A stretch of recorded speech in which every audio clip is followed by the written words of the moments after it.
You ask Tiger to solve. This deals with linear equations with one unknown.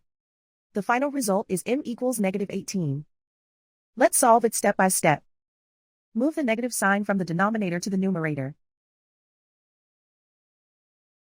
Swap sides. Group all constants on the right side of the equation. Subtract 11 from both sides. Simplify the arithmetic.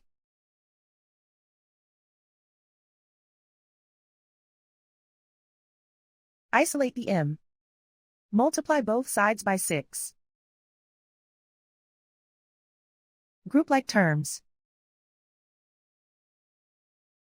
Multiply the coefficients.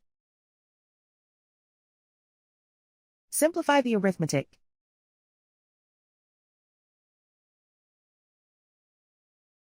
Convert the m into a positive number. Multiply both sides by -1. Remove the ones. Simplify the arithmetic. And so the final result is m equals -18.